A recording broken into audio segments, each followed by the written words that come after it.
Hey everyone, it's Ellie. Welcome back to The Student Lawyer. So today I'm going to be talking to you about my top tips and tricks for taking notes. So we're going to look at different lecture note styles, tutorials, and also how to look at cases. So I'd say my first tip is when you're in lectures, try not to get distracted. I know it can be really tempting to have a look at your phone, but before you know it, you'll kind of be lost in the lecture, and it means you just have to watch it again. So it really is a bit of a waste of your time. So I'd say really try to focus when you're in lectures and try to get in all of the information, but try and do it in a way that you're kind of summarizing the points. You want your lecture notes to not be big, huge blocks of text, because then when you look back at them, they're going to be quite complex to read and it'll be quite lengthy as well. So I'd say try and keep it quite skeletal, have all of the main information that you need there, but you want to really summarize it in a way that you understand it instead of typing it word for word, because that doesn't really show that you've understood what's been spoken about in the lecture. So another really important thing is to have a consistent format with your notes. So I'm somebody who has tried everything. In my first year of uni, I did it by hand and then I typed it up. I tried to do it on Word, I tried OneNote, just to really kind of have a look at the different formats and see which style suited me. So try and find a style and stick to it. And that way your notes will look consistent throughout the year, and it will make it a lot easier when you come to the end of the year when everything kind of looks comprehensive and it all is in the same style. As well, it just means that it will save you time, because when you're in your lectures you can have everything pre-formatted and just start typing away instead of kind of messing around with all of that. So I'd say another tip is that the night before your lecture, have a look and see if they've already uploaded the lecture slides. If they have, you can already copy and paste some of the information over onto your Word document or OneNote, whatever it is you're using. And that way it'll just save you time in the lecture, and it means that you can kind of listen a little bit more to what they're saying instead of like typing everything down super quickly. I know that at my university they often do this, so it means that you can already have everything there and you can just listen to what they're saying and try and understand the topic a little bit better. So finally, something that I've found in my last year of uni, and I really wish I'd done before, is to have all of your notes kept together in a comprehensive kind of document. I used to have all of my tutorial notes in one place, I used to have further reading, and then I used to also have my lecture notes, and it just meant that then when it got to the end of the year, I'd have so many different documents to be looking at for every lecture, for every module. So if you keep everything together, it means that when you go to revise different topics, you've got absolutely everything that you need in front of you. You've got your lecture notes, your tutorial notes, the reading, so it just makes it a lot easier when you come to revise.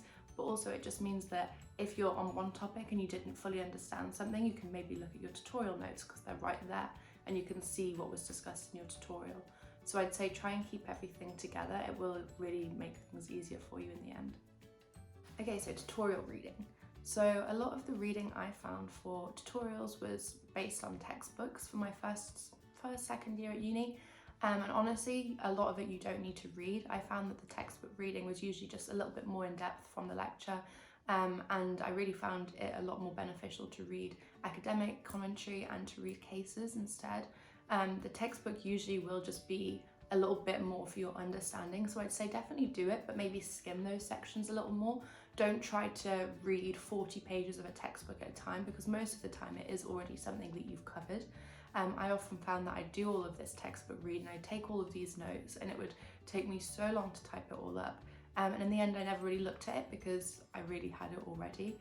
So I'd say the best way to approach it is to have your lecture notes up already when you're doing your textbook reading, and skim through both. And where you're doing the textbook reading and you see, oh, actually this wasn't covered in the lecture, you can then add that in. But I think that's a bit better of an approach rather than doing the whole 40 pages, 50 pages of reading and then actually looking at your lecture notes and you had something very similar, just in a few different words. So yeah, I'd say try and focus more on looking at cases, academic commentary, because when it comes to the exam, that really is the difference between a 2-1 and a first.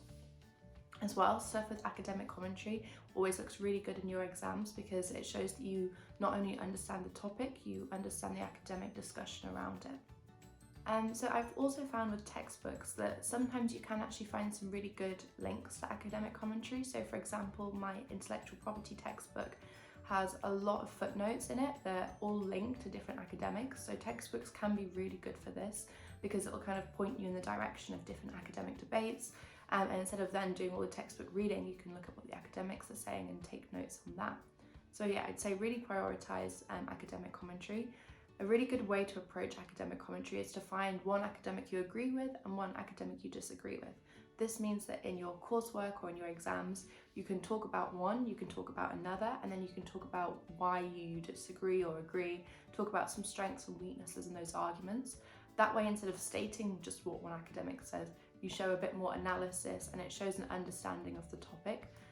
So I found that's generally the best way to approach academic commentary. Okay, so cases.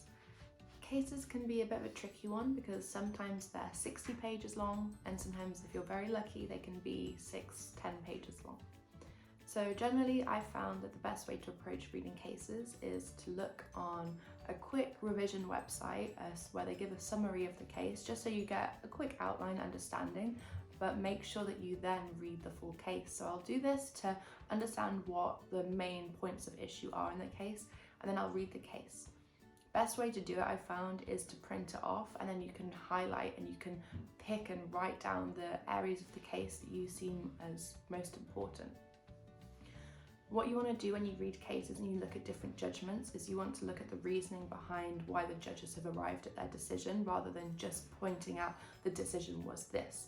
So you can look at where judges maybe dissent, you can look at where they agree, where they disagree, and this then means that when you come to your exam, if for example you're doing a problem question, you can apply different approaches from different judges depending on what you're trying to argue in your problem question. Or if you're in an essay question, you can talk about discrepancies in law, you can talk about different judicial opinions, obviously depending what the question is, but this just sets you up really well to be able to tackle those kind of questions. Another really good way of reading cases is to look at the facts, the issue, and then what was held in the final summary of the judgment. This means that you'll kind of understand all of the different sections to the case. It means that when you're making case cards, it will be a lot easier for you to kind of summarize the different areas at issue. But you want to make sure that you're not just learning the facts, you need to really focus on the judgment, because when it comes to an exam, you don't just want to be relaying facts, because generally markers aren't really that interested in the facts. It's really about your understanding of the law and how judges arrived at their opinions. So another really important thing when you read cases is to be aware of how it's been treated. So for example, on LexisNexis, I think also on Westlaw, it shows you if it's had a positive or a negative treatment. So this means that you can see if it's been overruled or if it's been upheld, if it's maybe been questioned. So this is important because you don't want to be relying on a case that actually has now been overruled 20 years ago when you come to your exam, because it obviously shows you don't really understand the case. It shows you don't understand that area of law. It's a bit of an outdated approach. So make sure you definitely focus on having a quick look at what the judicial opinion is on that case, if there's been any change in the law, or if any of those areas of the case have maybe been brought into dispute. Okay everyone, so that was my top tips on how to take notes. This is just what I found in the last 4 years of uni has worked best for me, but obviously different methods work for everyone in different ways, so try your own methods too, and thanks for watching.